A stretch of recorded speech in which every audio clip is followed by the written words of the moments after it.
I feel so inferior with my flex compared to yours. Ha ha ha! Yeah, I'm just mirroring yours. I'm big and bloated at the moment, so filling out this XL T-shirt pretty well. You're looking great, man. I got to say this right off the bat. So first of all, thank you for coming on the show. I appreciate you stopping by over here. I'm sorry? Oh, I said thank you for inviting me. Can you hear me? Yes. Yes, I do hear you. It's good to have you here. And right off the bat, I got to say this. You look like a lion and Brad Pitt had a baby. Have you ever got that before? I mean, you're a very handsome man and a ferocious looking man at the same time.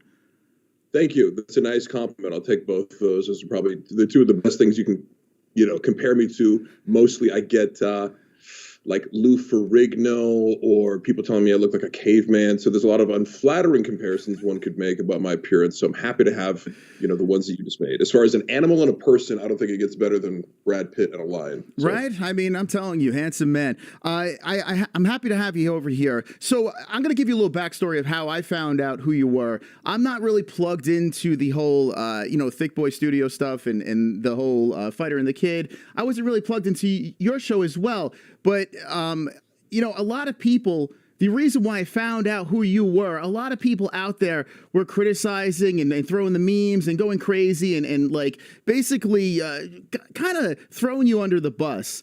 And I was guilty of that too. Just by looks, I was like, oh, this guy's got to be a douchebag. That's what I thought right off the bat. Yeah, an easy target for sure. And so I don't fault anybody for giving me what I would consider the least charitable interpretation of what you see at face value. Yeah, it's weird. We're messed up as a society because when I heard a couple of your interviews and I actually did a little bit of research on the podcast and I was listening to you, you actually sound like a nice man. And I feel like a dick now, like saying, oh, look at this meathead. Thank you. Well, I mean, guilty by association, I guess.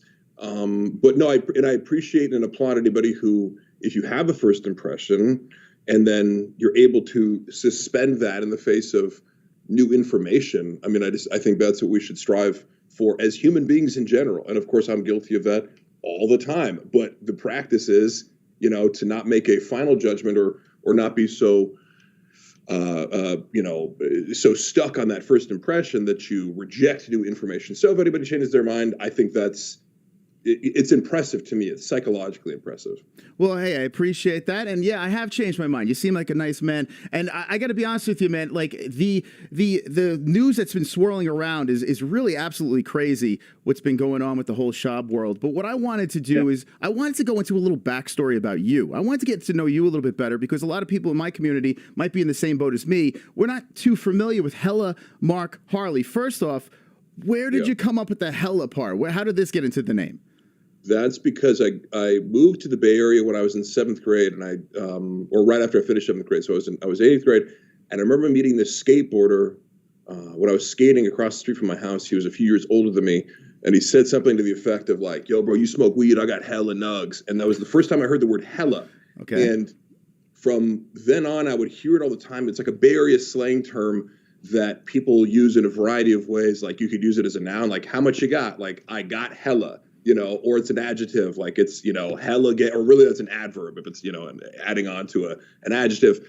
But it's a word that's just, I think is really sticky, and it adds a cadence to my name that I think is repeatable. So I picked the name, and I just like the rhythm of saying Hella markharley more than my name without that word. And I've kind of found that people like repeating it too. That was my suspicion, is that people, if you hear it, Hella markharley just has a nice ring to it. Sure. And I think it's worked out so far because people will call me Hella or they'll call me Hella Mark. And I think that's that's the point of, endowing yourself with a nickname or a handle, right? Yeah. So this is not a stage name, right? Markharley's your actual real name? Right, yeah, markharley's my actual name. But you got a name that's made for celebrity status. I mean, markharley, that sounds like your parents knew what they were doing when they named you.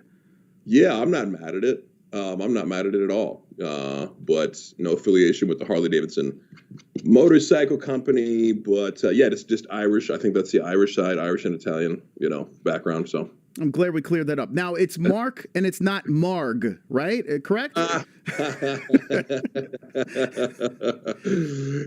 Okay. but you can call me either one. I really don't take it. Like, people call me Big Gay Lion from the subreddit and Marg. I don't take offense to any of that stuff because I find myself, repeating all these same things, all the terms in the Bopaverse, as it were. They're all very sticky, just like I mentioned earlier. So, at first I think I took offense to, or just like, it was a signal of animosity. But now that I'm like interacting with a lot of people on the subreddit, and I've come to find that a lot of people are actually really cool. I've been talking to them in DMs and stuff. So it's more than just me posting on there. I actually am privately communicating with a lot of people. And I found a lot. So people will message me Marg or BGL, and I don't take offense to it. I know it's all in good fun at this point. So no, I don't. It's Mark, but you can call me Marg. Well, I'm catching up on this. I am not too in tune with the whole Fighter and the Kid subreddit and all that stuff. Today I jumped in there just to say, hey, if you guys have any questions, hop on, because I'm new to this stuff. But man, just by the little bit of research and all the crazy, it's like their own language. That whole Reddit has their own language from this whole Brendan Schaub community situation. It's pretty fascinating, right?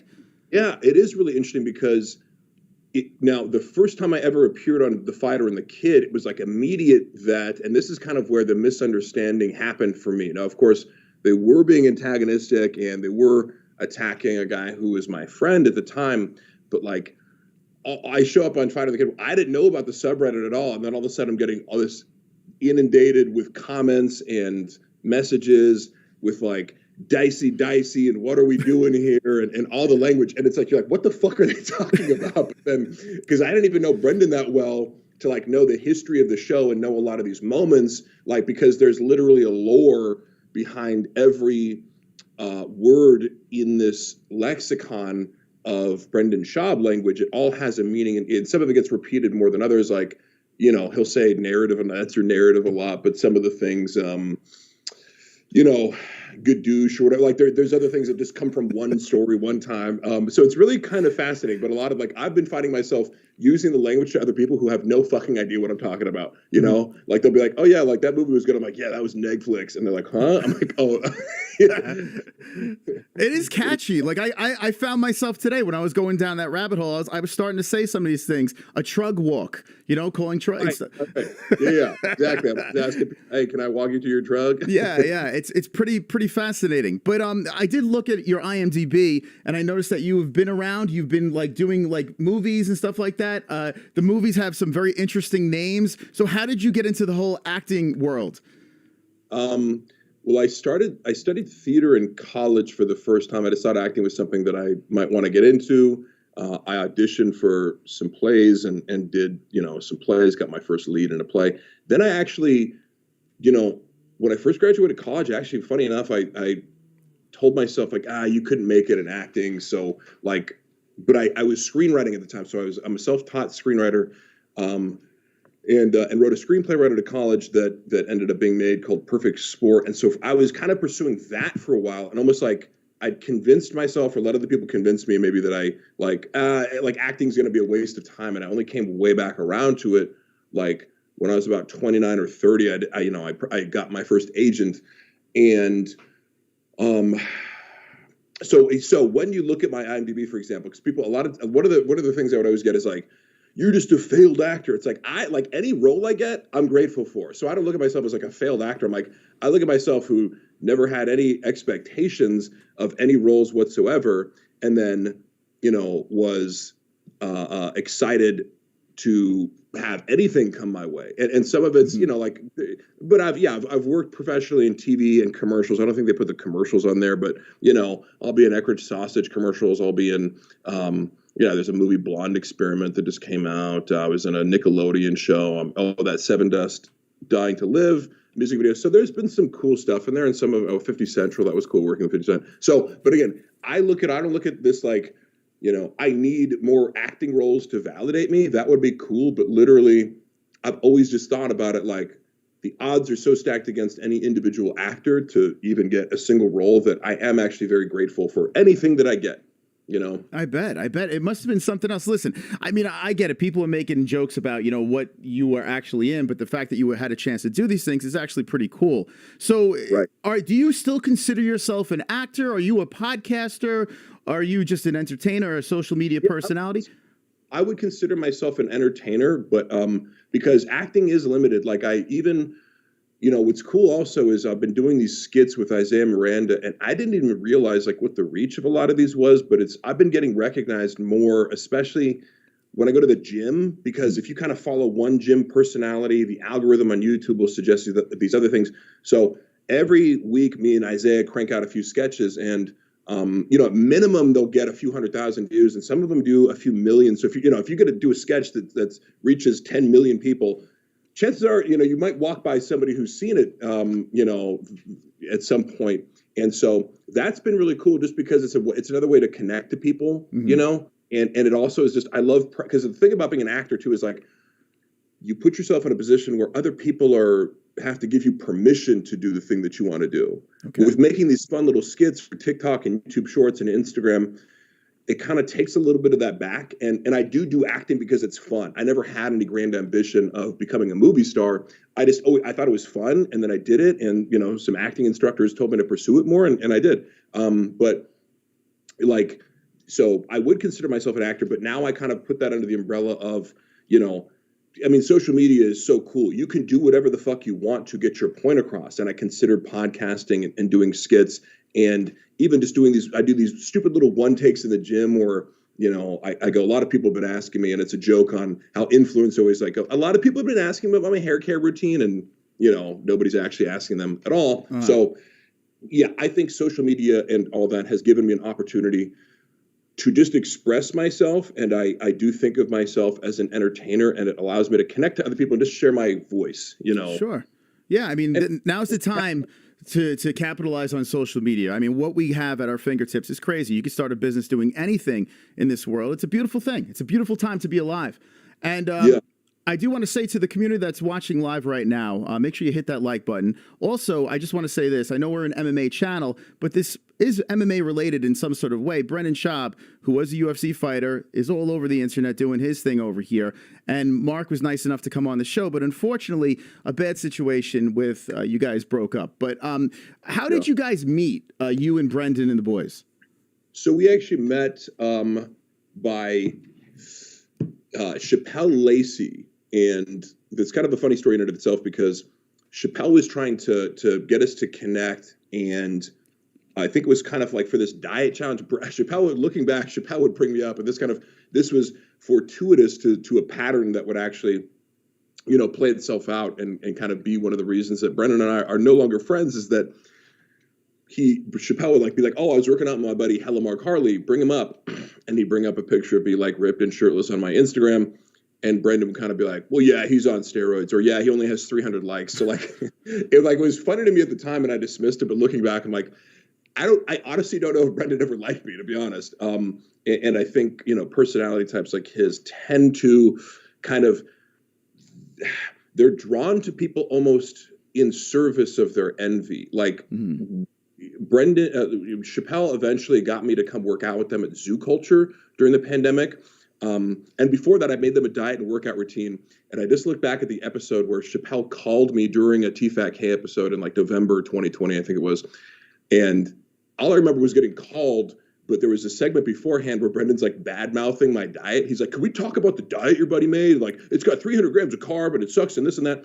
But it didn't have the macronutrients he was even citing. So he was getting it wrong and kind of trashing me. And I'm like, hey, I just sat down and spent 2 hours doing all this work for you, and putting out a diet and a workout routine and explaining all the theory behind why I was doing this. And he kind of boiled it down to there's too many carbs in this. And he also got that wrong. So I didn't see that part until recently. And I'm kind of this motherfucker has kind of been doing a version of the same thing, almost since I met him, which is lying and exaggerating to dismiss people. But it's wild how there was red flags right from the beginning, right? That's crazy.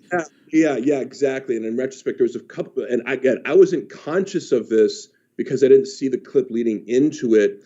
But, it's a good lesson to always heed those kinds of things. When people, because with him, I think people who give him a pass is kind of he's lovable. Oh, he flubs things. Oh, he gets things wrong. But then over time, you realize it's all in one direction. He's always getting things wrong to make himself look better and to put other people down. You know, like the numbers don't ever swap. It's not like he's exaggerating, you know, like things to make other people look good or make himself look worse. It's always that kind of one directional thing. And I think that's, you know, one of these red flags of narcissism. But we ended up working out at Zoo Culture and kind of becoming friends through that. And then through that, he offered me a podcast. And we did become friends, you know, from seeing each other a lot. And even I was just looking at this podcast too, another moment where I'm like, in retrospect, this is a big red flag. He had me and my wife over to watch some MMA. It was a fight card, a fight night rather. And it was the night that Malik actually ended up getting fired from the Fighter and the Kid podcast. So it was kind of this big evening. And what had happened was, like, on the show prior to this, I guess Malik had corrected Brendan about whether or not the boxing card that weekend was a pay-per-view.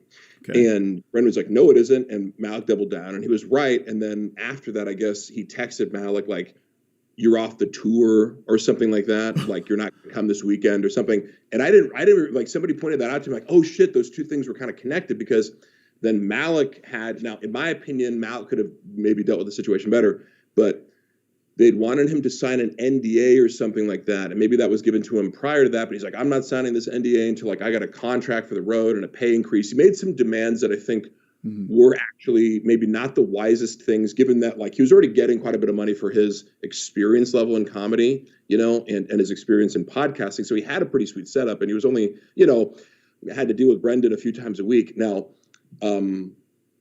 we were probably dealing with a lot of the same issues. He just dealt with it in maybe a more angry, explosive way. And I tried to express some of these things that I had issues with Brendan to his face, and just saw, like, one of the reasons I'm going public now is I gave him multiple opportunities, communicated these things directly and very clearly with examples, and he didn't seem to really digest any of them, and would kind of give me the "I'm sorry you feel that way" treatment. And you know, since then, he just hasn't really. He's tried to reach out to me and apologize, like, not even apologize. He'll kind of like spread the blame and go, "I don't like how things went down. Let's meet up and talk." And it's like it's almost like implying that, like, you need to meet me halfway and then meet up and drive to where I'm at. Like, I just hate shit like that. If you feel like you're wrong about something, I didn't feel wrong about anything, so I'm not going to apologize or not going to meet up. But, you know, it's a classic kind of manipulation tactic, in my opinion. And so anyway, does that explain? That's a really roundabout way of saying how I get what you're saying here. So I have friends that are, like, they're kind of in this universe over here, but I don't know Brendan personally at all. And so I can't make an accurate assessment of who he is as a person, but there is an overwhelming, you know, consensus about, you know, the narcissism and, you know, there's a lot of things that people, it seems like it's just all adding up together. And I did see the thing with Ariel Helwani. I took Brendan's side with Ariel's situation because I have my experiences with Ariel. But, you know, as time goes on, who knows, you know, possibly maybe Brendan was wrong in this scenario. I do want to get your nuanced perspective on that too. Like, I don't even, to this day, I don't necessarily take Ariel's side, just because I'm like, so at the time I remember, like, pointing out, like, thinking about certain things. And I know, like, he had said that on air, the main thing that seemed to catch was him saying Ariel's a nightmare to work with. But then privately, Brendan did discuss with me, like that what he said was accurate. There's some other things that went into it. Like, he apparently, like, fudged the facts when it came to, like, how Ariel got the Showtime gig, you know, to do the announcing, and kind of Brendan made it seem like, oh, it's only because I rejected it. But, like, privately, there are some things, and it's hard to take certain things at face value when Brendan says them. But I will say this. You have these experiences with Ariel Helwani. Maybe he is difficult to work with. And Brendan cited some people to me that he, like, had said he was difficult to work with.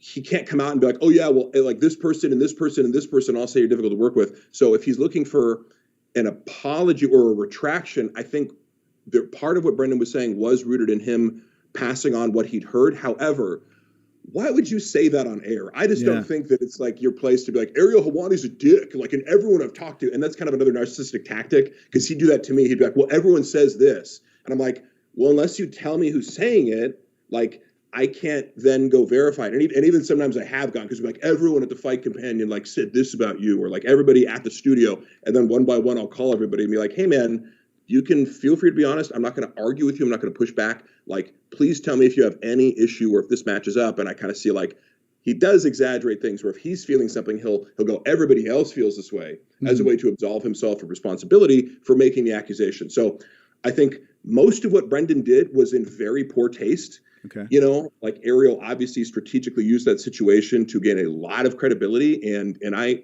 actually have the utmost respect for Ariel as far as like his ability to articulate exactly what he's thinking. He's a very clear thinker and a very clear speaker.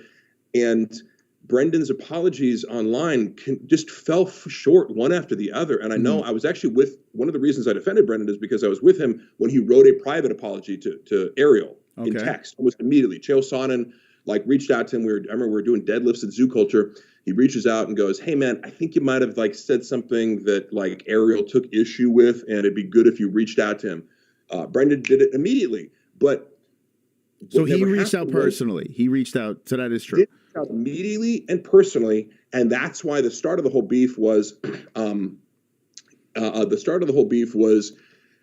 Hey Brendan, like, yes, thank you for apologizing to me, but like, can you do it on air because you lied about me on air? Can you do that on air? And that was at the time I remember thinking that was kind of stubborn of Ariel, but now I see why, because Brendan has done some things to me, even when I was his friend, where he'll kind of like badmouth me. And the continuation of that story that I was telling you about going over to his house for MMA was, there was this big dramatic evening and he fired Malik, and him and Chappelle weren't paying attention to the fights the whole time. And it was like really awkward because you invited me over and my wife's here and like she's asking questions about MMA and the fighters and I'm trying to answer. And then he goes on Fighter and the Kid on Monday and does this whole bit about how much me and her were talking and like, oh my God, dude, they're talking. Oh my God, I just wouldn't shut up. And like, I missed the fights because I'm like, what the fuck? Like, dude, we were talking a very normal amount. I have a girl here who doesn't watch MMA, who's curious about it and engaging with what's on TV. She maybe misheard you say something and asked a question that you thought was stupid, but it was like, I'm like, I could never imagine, like, if the roles were reversed, like inviting Brendan over with his wife and then being like, oh my God, Joanna just wouldn't shut up. Oh my, it was crazy. Like, right? And I posted this clip to the Fighter and the Kid subreddit maybe yesterday, and like, it was very validating actually, because I'm like, am I fucking crazy here? Or like, is this rude as fuck? And it was cool to see people chime in. There's a lot of very reasonable people in the subreddit, which again was one of my mistakes, because I was kind of assuming that this vocal minority who came after me on my own social media page was representative of the entire subreddit. I made the mistake of assuming all these guys are crazy assholes, when in reality, it's probably 10%, 10%. And most of the guys are there to have fun and be lighthearted, and they don't take it off the Reddit and actually harass other people in that universe, on a different social media platform. But, back to what I was saying about Brendan is he kind of, he has this way of doing this, and that's a long-term pattern where he'll say underhanded shit. And Ariel's this great example of it, where it's like, dude, just fucking own up to what you said. The issue that he couldn't back down from is that he did in fact lie about the way that this Showtime story happened. And it's very difficult for him to admit, like he'll admit like, oh yeah, I flubbed up or I made a mistake inadvertently. Okay. It's very difficult for him to admit that he lies, because he is in fact a pathological liar. And to sort of admit one lie is to admit all the lies. You know what I mean? So he's very careful. And that's where like the things kept escalating. This is why Brendan is so unsuccessful at repairing his image, is because he can't face things head on, and I guess like, when the shit went down and I wanted to kind of like express my story to Changs and pfchangs subreddit, and some of the moderators were reaching out to me on Instagram, I made the decision to do this AMA to not get attention. A lot of people go, oh, he wants attention. Part of it is like, I could take ownership for being wrong. I was wrong to assume incorrectly that you guys were all like this. And, I threatened to dox somebody at one point, which I wasn't going to follow through with, but I take ownership for all the things that I've done and how they came across. And even associated with Brendan, I take responsibility for that and the result of a lot of people not giving me the benefit of the doubt as far as who I am as a person. Got right? you. And I think as a man, you have to take accountability. and if you don't, like, the problem that you're trying to avoid is only going to get worse. And that's what we see with a lot of these issues with Brendan. Okay. Well, that's a lot of information to unpack right there. Like I got to ask you this question. Are you hyped up on pre-workout, or are you on Adderall or something right now? You are shot at, or are you always like this? No, actually, you know what? I did take a microdose earlier. Okay, but no, all right, makes sense. I'm not high. I don't think. So you bring up this stuff about basically, you know, throwing his friends under the bus, and the first thing I could think of is Gringo Poppy. When I watched that special of his, it felt like he was throwing everyone under the bus. His wife, you know, like the Mexican culture thing and everything like that. It was just bizarre to listen to when I was watching that special. So this is a regular thing he does. Did you get that vibe with the Gringo Poppy? Dude, that's such an amazing point, because yes, and I took inventory of his entire act recently, and we could even include the Gringo Poppy. Like, every joke that I've ever heard him say follows this format of, look at how much other people suck. Look at how stupid this person is. Look at how incompetent this person is compared to me, who's just a normal, cool bro trying to get through life. You know what I mean? Mm-hmm.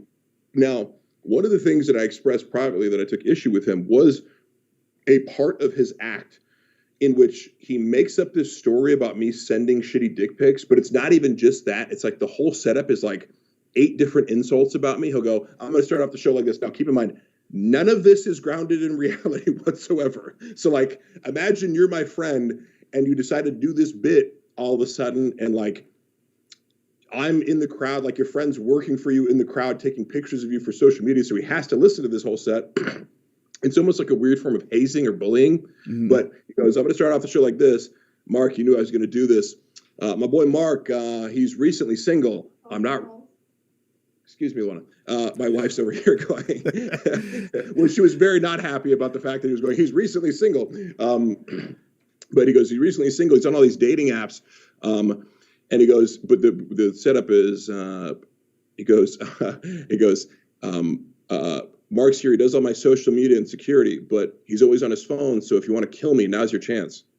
So, like, I suck at my job. I'm always on my phone. Like, Brendan's going to die because of me. You know, I broke up because I'm not good at relationships.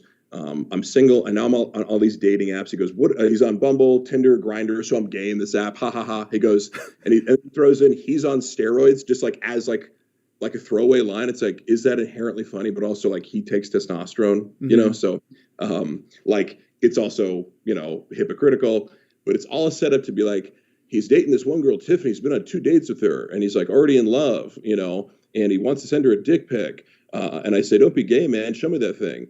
And, you know, in the joke, I show him this dick pic, and he goes, it was the worst dick pic I've ever seen in my life, Houston. It was taken head on like a great white shark. It's all blurry. Like, he starts like ripping on this fictional dick pic that I've taken, you know, and then to set up how awesome he is at dick pics, it's like this whole 5-minute joke. Like, when I take he goes, how you going to take a bad dick pic, fellas? You're the director of the movie, Bubba. When I take a dick pic, I get oiled up. I get studio lighting. Like, I'm Steven Spielberg in this bitch. And, like, you know, it has all these. Wow. So basically everything that we're seeing, like, we did a whole stream on ripping on the Gringo Poppy because it baffled the hell out of me. Listen, I'm not trying to shit on Schaub here. That's not what I'm trying to do over here, because I don't know him. It's accurate. But the whole theme of his thing is to shit on other people, and it's all based on lies. That's wild. That is pretty wild. By the way, if you're just jumping in, we got hella markharley here. We're talking a little Brendan Schaub activity. Let's just dive right into it then. So he hires you. He says he wants you to have a podcast right off the bat. Is that what he said, or like what was like the job description? Like right off the bat, but he was kind of like, because he's starting this Thick Boy Studios thing, and I think, like, in retrospect, like, he kind of framed it as like, I really want to help you out and like help, you know, if you made $1 million off podcasting, nothing would make me happier. But like, he did allow me to use his resources. Okay. He connected me with the people he knew at Malka. Like, they made the logo, the design, the sizzles, all these different things. Like, but I think strategically what he was going for, because he was kind of like, oh, you can do a fitness podcast. Now, in my mind at the time, I'm like, I don't really want to do like a fitness podcast. You know what I mean? I have other interests outside of that. It'd be a part of that, you know, but now I like what I did with my podcast, but in retrospect, I think he was kind of like, he wanted me to have a podcast. He wanted Chappelle to have a podcast. He wanted David Lucas to have a podcast. he's trying to build something like Barstool, right? Okay. Except that he doesn't really know how to cultivate talent. And I think, like, after that, I ended up working for him because I showed up a couple times, like when somebody couldn't make it, to do like behind the scenes social media stuff. And he was like impressed with how thorough I was, because, this is what I do. So I'm going to get good content behind the scenes. And when Shrimp could no longer work there, and Brendan says he fired him, but Shrimp got another job, he took me on, and I just said, you know what, I'll take the same pay, whatever, let's just jump in, and I'm going to show you how good I am and how much of a hard worker I am, and how I can knock this out of the park, thinking that, eventually I'll get rewarded for this. But it kind of seemed like the harder I work, the shittier he treats me. Really? He gave me a podcast and then did not promote it on his personal Instagram one time. Like, just some things you're kind of like, if you were like trying to start a network, like, the lack of kind of strategic vision for everything, never helped me book a guest, never promoted it on his Instagram, maybe talked about it once on The Fighter and the Kid after a year of me doing episodes every week. In a lot of ways, I felt like, so that was one of the first times where I'm like, he's kind of promising me to be this like mentor figure with a black belt in podcasting, but like, he didn't give me any help whatsoever. Now I could figure it out on my own, but it was like, I kind of felt like I was a little bit thrown to the bus after, or thrown like to the wolves, so to speak, or thrown to the bus when, because he's just focused on his own shit. Sure, that's fine. But like, again, it just didn't quite match up with what he promised at first. That's all. Yeah, I get it. A shout out here and there doesn't hurt anybody. It's not going to hurt him in any way. But so who funds all this? Like, he's got this big thick boy studio over here. Is this the rumor's true? Is it daddy money? Like, what's going on over here? Is it the stand up comedy money? How is he affording this? That's a good question. I'll be careful to say I don't know what his financial situation is, or that I don't have any evidence that his dad funds this stuff. But let me just say this. At first, it seemed like a ridiculous idea to me that he would be funded by his dad or underwritten by his dad. But like, now when I look at how much money they must be taking in, it's hard to picture Thick Boy in and of itself. And that's a separate entity from like The Fighter and the Kid and the Golden Hour, because I think those shows make more money. But like, the amount of views he gets, like, and especially per the subscribers, and it's kind of trending in the wrong direction versus like what he used to get on Below the Belt and stuff like that. And I think he thought that he could kind of just leave Showtime and get the same exact views, but that hasn't been the case for, I think, a variety of reasons. And to me, if I were getting those kind of numbers, I would learn how to produce a podcast myself and do it out of my house. You know what I mean? Like, sure. to be profitable. I don't know why you need a whole industrial space. And like there might be 3 other people in the room when we do Schaub Show. Like, for a show that gets like 35 to 50,000 views a show, like, it's just a waste of resources. You got Chin there, you got Casey's producing it, editing it. I'm there like transcribing quotes during the thing and making thumbnails sometimes and doing the title and description. It's like, this is not a 3-man job. I'm sorry. But like, if I was him, I'd be like, because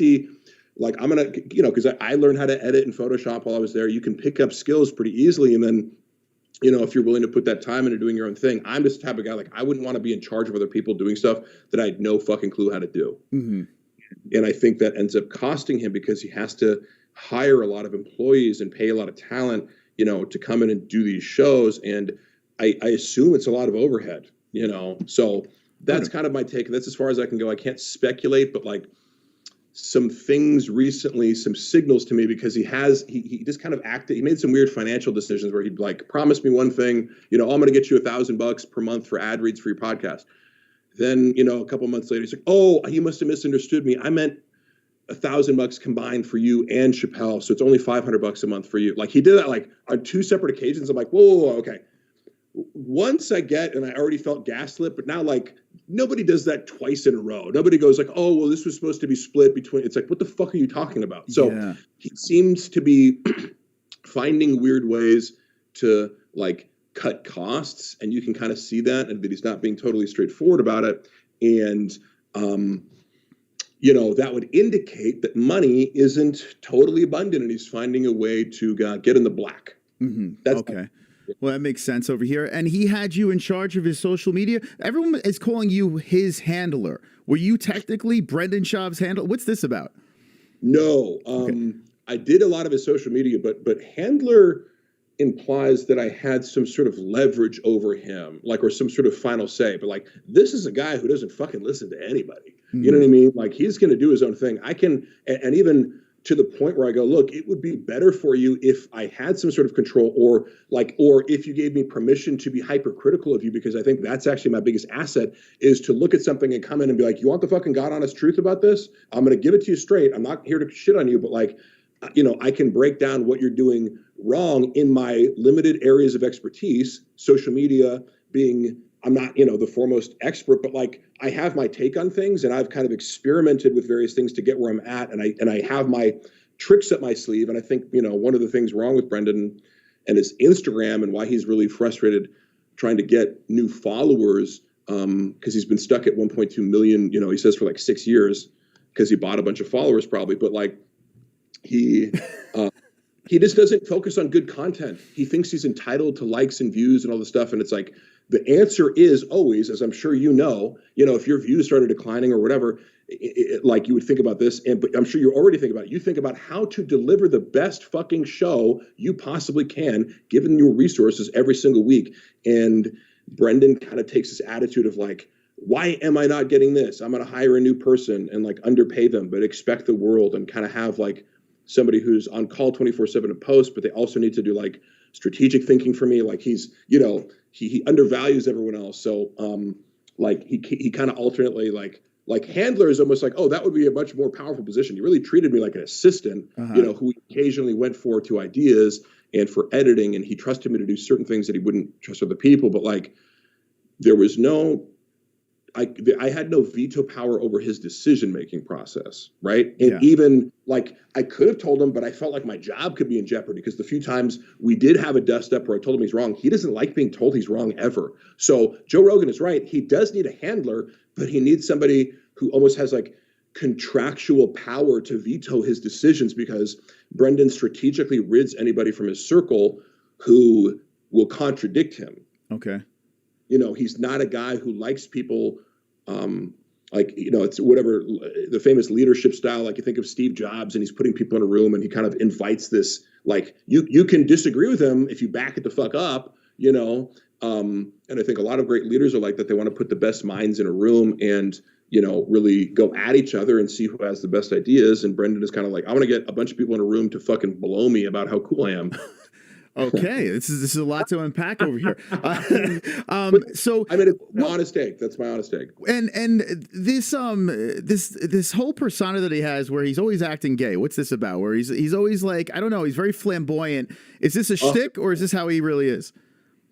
I mean, I saw something recently that was like, either it's the best troll job in the world, or this dude's, fucking guys out on the road. But like, it was some screenshot from a Reddit confessional. I mean, look, like, I wouldn't be saying this, number one, he starts gay rumors about people regularly, and I can think of multiple people off the top of my head who I'm close with, where I'm like, dude, that's not fucking cool. And they're not gay. And you're not citing any evidence. You didn't walk in on them having sex with men. But like, I'm thinking of 3 individuals specifically, 2 of which have high profiles, another of which is a very wealthy man who actually like spent a lot of money showing us a really fun weekend when we went to his town, and he was like a fan. So he's like, and I had known him, and he treated Brendan very well. And the guy, he turns around, he's like, it's a gay guy, right? I'm like, what are you talking about? But it's almost like anybody he feels threatened by when they leave the situation, like, that guy's gay, but he's not citing anything. He's not going like, oh yeah, you could tell, or I saw a grinder on his phone, or something. Like if you're going to say that, you better come with some evidence. But I wouldn't do that either way, because it's unethical. You can't just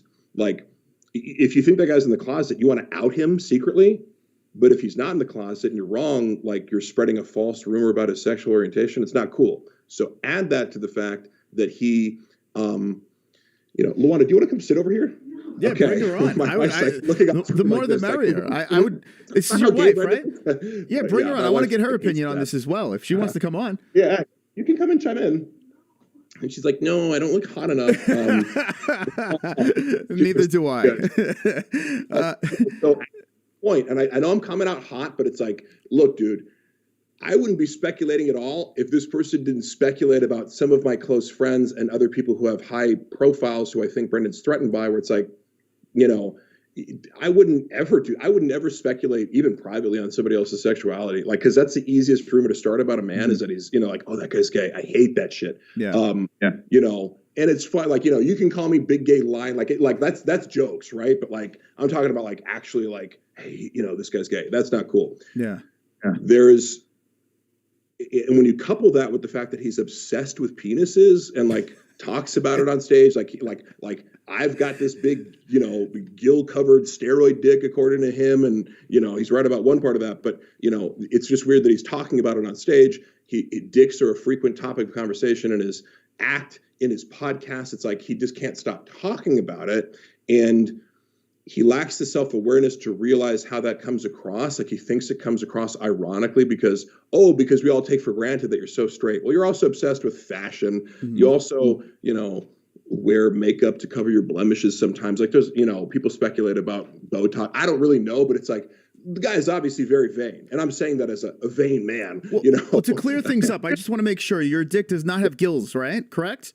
My dick does not have gills. Okay, good. Just some veins. That's what everyone was wondering. Yeah. It was a big question. But he says on stage, he's like, come on, man, show me that. Don't be gay. Show me that dick pic.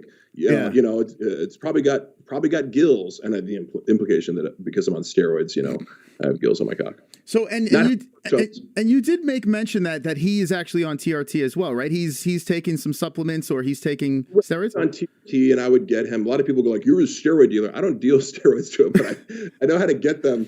And then I would actually give them to him as a gift. But then, like, you know, you kind of do one thing for somebody, and then they're like, "Hey, can I get more of that? Can I get more of that? Can I get more of that? Can I?" It's like, yeah, okay, now I'm giving you like, you know, $1,000 worth of Primobilon over the course of the year, like, but you know, it's just another aspect of like his own entitlement, you know, that he kind of like everything's like you almost like you feel like you owe him something. You know what I mean? Like, oh, this is a fucking subscription service. Like I'm paying out of this from my own pocket, and I don't have a lot of money. You know, but yes, to answer your question, he's on steroids and then making fun of people for being on steroids. Wow, that's fascinating. It's always like, you know, he's. I say this. I'm going to turn the light on, by the way, because the sun's going for it. But yeah, if you're just jumping in, we're live with Mark Harley. We're talking about the whole Schaub situation over here, and it's pretty wild, man. You're all over the place right now. And then turn off overhead. Sorry. Thank you. How many cats you got? I noticed you have a cat climbing thing. Is that for? We do. I have 4 cats actually. 4 cats. Oh, okay. There you go. Who cleans the litter box? You or the wife? Mostly my wife. She's laughing. Okay. If I wanted to, you know. Yeah. Are they homeless? Those cats? Are those cats homeless, or they have homes? Correct. Yeah. They do have a home now, but I always adopt. Always get, you know, rescue cats. And actually, the first cat of this bunch, the oldest cat, Spider, I bought from a homeless man when I was on a run. So I saw this like homeless guy hanging out on a hot summer day with this cat. Like a tiny little kitten. I said, "Hey, can I get that off you? Can I buy it?" So I like ran home and like got $20 and bought it off him. And you know, so yes, Spider was in fact a homeless cat when I got him. Okay, now let's get to the good stuff over here. I mean, not good for you, but the juicy stuff. So you find out that Brendan Schaub says, "Listen, this is not going to work out." So how did this all go down? You were handling his social media. He didn't like the performance. Like, what was going on? There was a series of events that I would chalk up to like, look, nobody can underperform for him because he has no performance metrics. Mm-hmm. You know, like that would imply that you know what kind of job you're supposed to be doing and like that he can evaluate it objectively from a technical standpoint. So like, you know, everything was done on time. I would do what he asked. Like maybe I'd make a mistake here and there. Like sometimes he'd pass on something that was misspelled and I'd post it like I'm driving home and he's, you know, like, you know, texting me for the 4th time today to post something, and I'm like trying to post it as soon as possible, and I misspell it. He always gets super mad, you know, especially if like Joe Rogan saw it or something, he'd lash out. But it really came down to a few incidents where I disagreed with him about certain things, and he kind of elevated it over the top because he can't back down. There was, you know, one time for Tiger Thick, he, you know, was like we blew up over he asked for something that I couldn't have gotten like the next day, like, and I couldn't go back and get it. He's like, "Did you guys get videos of the winner who were there last night?" I'm like, "No, but you didn't ask for that." And he's like, "God, fucking not one of you." Like, he kind of doubles down, and like, it's very classic him. He'll ask for things after the fact, right? And you go, like, "Can't get it now," and then he'll continue to criticize you. And you're like, "Dude, if you wanted this so bad, you should have asked for it." And then it'll kind of escalate to like him insulting you for other parallel things. He likes to shift the goalpost and kind of, deflect and turn it into a different conversation about, how shitty you are at something else. There was a few moments like that. And the most recent one that actually led to my firing was I couldn't come in for a Monday. I was in Las Vegas with my wife. And, this whole time I was traveling on the road with her like 7 days a week. I was traveling on the road with Schaub. Literally working 7 days a week for him, supposed to do his security. I'm on call when I'm home to do his social media. It was like, my whole life was like working for this guy because he doesn't have any boundaries. And so he texts me at 11 p.m. to check his DMs. And, so like, it was around the clock stuff. And I kind of thought that it would lead toward some sort of, oh, I'm going to recognize this at the end of the year and give you a pay increase, or I'm going to, promote you or something, or give you more responsibility, or pay you the same rate and cut down your hours. But as I mentioned earlier, it kind of only led to more conflict and kind of being devalued. And the final thing I'll just repeat was I was in Vegas and I couldn't come in on Monday for the Schaub show. Now, the Schaub show is under the Thick Boy Network. I didn't know this at the time, but he had taken me off of the Thick Boy payroll, which is one of three sources that I get paid from. So I got paid from the Fighter and the Kid, I got paid from the Golden Hour, and I get paid from Thick Boy. Now, if I'm not working for Thick Boy, then I shouldn't be doing Food Truck Diaries or the Schaub show, but I was still expected to do that. At the time when he reprimanded for me not being able to come in, I had called one of my coworkers and said, "Hey, could you cover the duties that I'm supposed to do in the room?" They said yes. I did that ahead of time. I contacted Schaub ahead of time, and I still got reprimanded in a way where I felt like it was just a little bit like, "Hey, I didn't even take the week off after Christmas. Like, I haven't had a fucking day off, in so many months. And even when everyone was supposed to have a week off after Christmas, I still came in 3 days out of the week." Like, so this idea of like, even if it was like a big fuck up and you had to hire somebody else, it's like, yeah, I haven't had a day off in forever. So he it was like, "Man, I don't know, this is not good," like blah, blah, blah. It's just like, he just kind of made it seem like, "Oh, like you're really putting me in a tough position, like by having to have my coworker, come in the room and write down some quotes and write an episode description." Like, it was like I basically missed an hour of work. And then, the rest of my job that day was just going to be editing the Fighter and the Kid reels, okay, right? Because I also I became an editor, and that's another thing too, where that's a more advanced skill. But he kind of like, he was by the time I left, he was paying me less than when I started for basically becoming almost a full-time editor. So I told him, "Hey, look," and this was in the text that I said I wasn't going to come in. I said, "Hey, I can't come in at 9. I got it covered. I'm going to edit like all night and get you, a bunch of clips. Don't worry about it. It'll be well ahead of time." And so he's like, "Yeah, man, just make sure to get those clips on time." Kind of had this attitude, like repeating what I did. I'm like, "I just fucking said I would," Yeah. So then later I'm driving home from Vegas and like the episode hasn't even come out yet. Chin hasn't even sent me the footage. And he had been arguing with the booker from tfatk in another group text. And so he kind of came in hot, like the guy like kind of told him he was wrong about something, which he didn't like. So he came into this group text and he's like, "Can you fucking believe this guy arguing about me?" Like, and I could tell like, oh God, he's in a bad mood. He's going to take it out on somebody. And he tells me like, "Mark, are you on the reels?" And I was like, now again, I take credit for like in a normal circumstance, I'd be like, yes, but I go, this motherfucker, like he's never asked this before. He's never asked the night before or before an episode comes out whether or not I'm still editing reels. Because of course I am. I do it every single week, like, and it's also 6:30 p.m. We've been talking since 9 a.m. Like I also, am I being paid to be on fucking call all day? But the fact of the matter was I hadn't had any of the footage. So Chin chimes in. He's like, "I haven't even sent him the footage yet. Like how could he be doing anything?" So anyway, I ended up deciding to not text him back for a few hours. Uh-oh. Knowing that this was going to piss him off, but kind of I had to do it for myself because I'm like, this guy thinks he can treat me like shit, and kind of like that there's no trust. Like, I've been working for you 7 days a fucking week, and like, you're not going to trust me to do what I say. So in my head, I'm like, I'm going to go, I'm going to listen to the episode on the way. I'm going to take notes, and then I'm going to go home, and I'm going to send him a reel when I get home. Like when the first reel is finished, I'm going to send it to him. Now, the way that the Fighter and Kid reels work is every editor before me would have one by the next morning, one reel. So I go home, I crank out a reel, high quality reel with captions, and send it to him at 10 p.m. Then I sent another one at 12 p.m. Then I sent another one at 3 a.m. And then I sent another one at 5. So by 9 a.m., I had sent him 5 reels and was working on a 6th.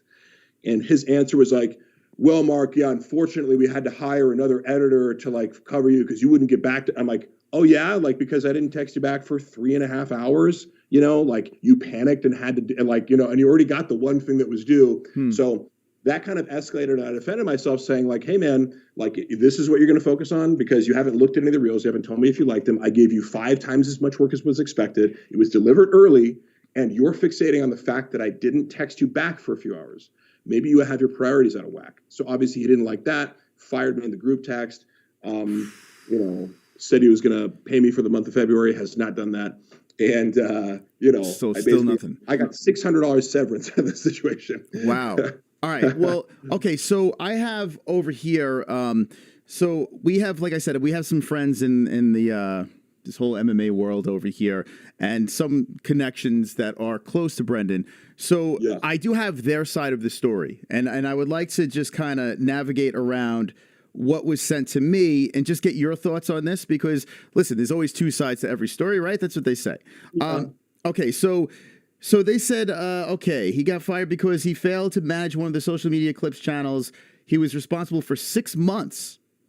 Now, is that true? 6 months, they said that you failed to manage. What channel was that? A social media clips channel. So I don't know exactly what channel that is. So you're not aware of this, correct? No. Okay. He was missing work all the time. Ha, ha, ha, ha, ha, ha, ha, ha, ha, ha. So that's false. Ha, ha, ha. Oh, my goodness. Okay. Did I miss one single day? I didn't miss a single day. And the social media clips channel, what? Like, you know, there was maybe he had like my job was to cut reels, and that's what I did. And again, like, you know, so what channel was that? Okay, so, that's all they're saying to me. Now, this is from their camp. Okay, showing up late, just all around being super unreliable. So showing up late, have you showed up late? Late for what? I guess for work, I guess. I don't know. Yeah. No, well, that's the thing is like, I actually told him after we'd had a discussion, and again, none of this was like ever said to me, if I was late to work, we have a start time, like there's a loose start time, you know, again, we were talking about a guy like Brendan who would show up, I remember one time, like we came in at 9 a.m. for the shop show. Maybe sometimes I'd be a few minutes late to shop show or something like that. But Brendan would like, you don't know when he's going to show up. One time he came at like 10:30 for a 9 a.m. show. And it's like, what the fuck are we doing? Like, you know, without warning anybody. If I'm late, I'm going to tell you. And the idea that I'm showing up late at any time, I'm an editor. I work from home. I run social media. I almost can't be late. And also I'm working around the clock. So like, I mean, thank you for showing me this because this is the most insane fucking rebuttal I've ever heard in my life. Well, the idea that I missed a single day of work, name a single day of work where I even called out sick. That did not happen. I did not miss any work. This was the first time I wrote it in advance. I got it covered. And one time I walked out of a fight companion where like because we'd had this argument prior in the day that like led to this moment where he's being rude to me, like during the fight companion. He's like, Mark, stop talking. You can't like, and I was like, hey dude, I'm out. Like, because you're having me sit here like during this fight companion. It was the second fight companion of the week. It was the 7th day I've worked in a row. It was the 4th week that I'd worked 7 days. It was like, I don't need to fucking be here. And Brendan, that was into, yeah. And I was working, my wife's filling me in. I was working months at a time. You know, like every single day. So the idea that like I was unreliable. Oh yeah, I was unreliable. I picked you up to go to the airport and dropped you off every time. Like why would you trust somebody to be unreliable? when that was the case. And again, the fact that he didn't say what social media clips channel, what was that? Well, I'll do some digging, and I could let you know actually. But there's some more here, and I'm actually glad your wife is chiming in too, because this is two people. Like, if I was doing a bad job for 6 months, nobody said anything, nobody brought anything up, and also like he'd do things like before I was started, he's like, do you want to like do something for my channel? Like he always has these like vague projects going around that like, he'll be like, oh, you can start this. So like one of the things, like he wanted me to start like cutting clips for his YouTube channel, but it's like, he'll kind of make a vague, he's not going to increase your pay, but he'll be like, oh, I'll give you a percentage of my YouTube. But like, it's not like anything was ever in writing. So I don't even know. I have no idea what the fuck he's referring to, but like, how could I have failed to do a job for 6 months? Okay, I'll go ahead. Okay, there's more. So, and this is actually supposedly from Schaub. Okay, they said that he said he needed to talk to you, and you went crazy, screamed at Schaub, and hung up on him. So then there's more. There's more. Do you want to rebut to this? Or you want to keep going? The rebuttal to that is, I've never had a phone conversation with Schaub since getting fired. He fired me in text. I haven't talked to him. Since he texted me and tried to meet up with me. It's honestly, it's getting my heart rate going, because I'm like, this guy is just lying. He's a pathological liar, and he's proving that right in, with these quotes. I haven't been on the phone with him even since the day he fired me. We didn't even talk on the phone. He fired me in text, tried to get me to meet up with him in text, which I ignored, and I went crazy on him. Like that is a complete fabrication. Okay, here's more to it. So apparently Callan called. Hold on, I want to make sure, because I don't want to dox this person. Okay, so apparently Callan called and said, hold on. Okay, so he says you lost your shit on Callan, screamed at Callan too, and and hung up on him as well, on Brian Callan. Is that true? Yeah. I was here when that phone call happened, and nobody screamed. Nobody screamed. Okay. I was here when this phone call happened, and nobody screamed. Okay, so there you go. Nobody screamed. I was here. I heard it. All right. It's just insane. Callan called me repeatedly, and we'd had a conversation the day before. We had a normal conversation where he's trying to convince me to not go on this shit. Like, oh my God, this is just insane. He was trying to get me to like not go do this Reddit MMA, and he was kind of making things seem like, hey, he's giving me this philosophical angle of like, and I can show you these text messages where he's like trying to get me on the phone, and I picked up, and then I sensed something was off, and I hung up right away. And he's like, hey man, I lost you. I'm like, yeah, like it just, I'm good, man. It just seems like you're a little bit too desperate to talk to me. Like, I'm not interested in being manipulated or having my mind changed right now. He eventually persuaded me to get on the phone, and then he starts talking to me, and I could tell he's doing this angle of like, Mark, I really want you to think about this. It's not going to be good for your future, blah, blah, blah. And I was like, oh yeah, it was in response to him implying that this was like about revenge. And I'm like, oh, speaking about my experiences is revenge? That makes no sense. That's like, like somebody beats you up and it's like, hey man, you don't want to get revenge by like speaking about it in public. No, revenge is going and slashing that person's tires. Everything I've said here is a matter of fact, and I will put all that information out. I've never had I haven't talked with Brendan on the phone for 5 weeks? I mean, we don't even talk on the phone at all. Like we would either text or see each other in the person. I can't remember the last time I'd even be on the phone with him. So like, it's just such a weird, complete fabrication. And then the idea that I like yelled at Callan, even like I raised my voice a little bit to be assertive, to be like, hey dude, here's the thing. We're talking about a guy who's a narcissistic, pathological liar who starts gay rumors about my friends, who fucks people over financially, who treats me like shit, who goes on the road and tells like weird, lied, made up stories. So I'm talking to him like this. I'm like, because he's like rebutting. I'm like, hey, what's not cool is you trying to convince me that this guy who does A, B, C, D, and E is a good guy and that I shouldn't talk about it publicly. click. Mm-hmm. And I go, I said, hey man, like, I knew you were going to fucking try to manipulate me. Fuck off. And then I blocked him. Okay. So like, that's being unhinged. I talked to him for like 40 minutes, you know, Yeah. and it was very calm. And then when somebody just keeps going, it's like, hey dude, like, you're not hearing me. Schaub's a piece of shit and you're fucking enabling him. I think Brian is a good person who just tries to like keep it calm and he doesn't understand. Can you hear that? Yeah. Okay, go ahead. Maybe he's too close to the whole thing to see how Brendan really is. Mm-hmm. But I don't want to talk anything bad about Brian. I don't think he tried to manipulate you. I think he just tried to, you know, make this all go away and for everybody to be like, for this to not happen. Yeah. But Brendan's a fucking piece of shit. Yeah. Like I don't even know how Brian represented the conversation, but it's like I gave Brian a lot of my time and a lot of my patience. But there's a limit to, you know, when you're trying to convince me to not, it's like, oh, you're trying to persuade me to not speak my truth about my experience to people who are interested in it. Mm-hmm. What's your motivation there? Well, here's the thing that doesn't line up with what you guys are saying here, and this might hit you off guard. So apparently this source tells me Callan goes to Brendan and is like, dude, I honestly don't know what play you have here other than to fire this guy. This is Brian Callan saying to Brendan. This is the story coming from the Schaub situation over here. Does that sound weird or does that sound accurate? Brian stepping in and saying, hey, we got to get rid of this guy?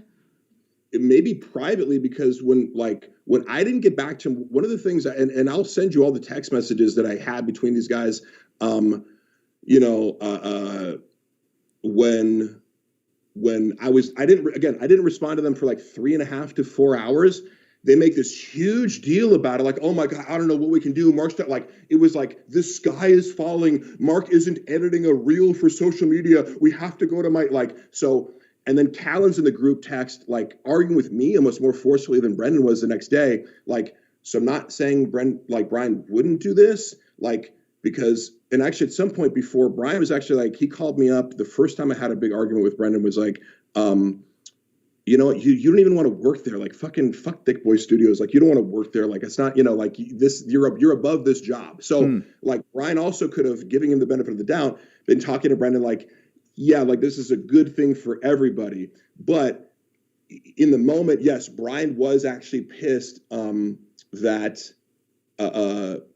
like during, again, this was a month or 5 weeks ago when I actually was fired, that like he calls him up and is like, or sorry, like they seem to be talking off, you know, in a private text because like, I think Brendan like elevated Brian's worry about the situation because Brian, like suddenly Brendan's worried about, he's never texted me before. Like an episode drops about clips in the entire fucking whatever since I've known him, you know, and he, also, I haven't even, you know, going back to the clips, I haven't known how to edit for 6 months. Mm-hmm. Like, I haven't even been able to use Premiere for 6 months. So how could I not be like doing clips for a channel when like I didn't even know how to edit for I learned how to edit 3 months ago. But anyway, yes, the Brian thing would actually make sense because he seemed really like, oh my God, Mark, can't you admit that you're wrong? Like, you know, in this text message the next day, I'm like, no, I'm not going to fucking admit that I'm wrong because all I did was not text you back and you got the work. You know, and I also said, if you paid this other editor, tell me the amount of money that you paid him and I'll pay him right fucking now because that's the only thing that you're able to cite. What's up, Luana? No, I don't need to calm down because this is representative of how upset I am actually to hear that like whoever you got this from, like it's a complete fabrication. It's very telling because again, you know, if he could stick to the facts, it wouldn't look flattering. And that's why I'm willing, like, hey, release all your screenshots, release any fucking information you have about me not posting to a social media page, not making clips for a social media page before I knew how to use Premiere. You know, it just doesn't make any sense factually. So listen, that's all. I just want to make it very clear. I'm not taking a side in this. This is just something that was sent to me. As soon as we announced that we having you on, this got sent in my direction. They did say it was 8 hours that you didn't respond to them. That's what they're saying. So that's not true too, right? I can also send you screenshots of that. And actually, okay. Here, Luana, what's up, dude? I was just saying that was when we were driving back from Vegas. I was in the car the entire time this was going on. Yeah. And the thing is, Mark had taken not even a day off. It was just like, I'm still in Vegas. This is the first time Mark and I did something in months, because Mark is always working for Brendan the entire time. Brendan is I don't know. He needs constant talking, control, whatnot. So I don't know if you can see this, but hold on, I'll zoom in here. Okay, so you got to. It looks like it has that blur effect on, so I think that's what's messing it up a little bit. Damn it! Hold on. Let me take the effect. Can I take the blur effect off? Yeah, probably. Okay. Because I'm going to show you. It's so funny. 8 hours.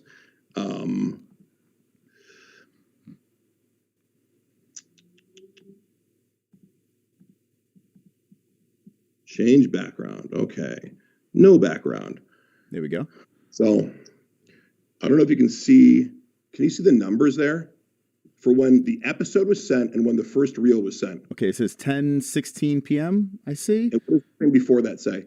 Okay, it's Fighter and Kid episode. It's a little blurred, so I can't really see what that says. Fighter and Kid episode 862, Bradley Martin. Okay, it's 6:17. There we go. So between the episode dropping and me sending a first reel is, as I just showed you, less than 4 hours. 3 hours and 59 minutes. Ooh. Okay. So there we go. There we go. Oops. Smoking gun right there. There is actual evidence. But hey, yeah, thank you, because everything they fucking said was a lie, dude. Mm. Like, and I guess, I hope, I hope, people can see that like everything I said 4 hours, and this is, roughly what it was. But like, I also had to listen to the fucking episode first, so you can subtract that time of like, how am I supposed to cut a reel without having watched the episode or getting a time code from anybody? So that's the first issue, is that I had to listen to an hour and a half episode. And, then from there I sat down, I didn't get home till a couple hours after that. So anyway, I did it as fast as I could. And then I kept working. And the idea that I was, absent for 8 hours is an exaggeration by, that's 100% wrong. Literally. Interesting. Very interesting. Now, chat, make with what you will with that information over there. And I appreciate you fielding, these accusations from the other side. I do want to get both sides of the story, because I feel like that's the best way to do this. Absolutely. But you're very convincing. It's very telling, because I didn't know what he was like. Schaub hasn't he hasn't tried to talk to me or go like, oh, well, you were wrong about this one. He's been trying to get me to meet up with him. And so there was no phone call. There's no social media clips channel for 6 months. I haven't been doing my job for 6 months, and you didn't fire me. What does that tell you about what you're doing, buddy? Thirdly, we just showed you how your claim of 8 hours was not true in the slightest. So what do you think? So do you think, it seems like that you are officially parted ways. Would you ever think about working with Brendan ever again, or is that it? Enough's enough with this guy? Fuck no, dude. He's, as you can see here, what kind of boss is that, right? What kind of boss is that? He lies constantly about everything. There's not a single person in this guy's life who he tells the truth to, his family included. So, let's just think about that. There's not a single person in his life who he tells the truth to. Why would I want to work for a human like that? He simply can't stick to his word.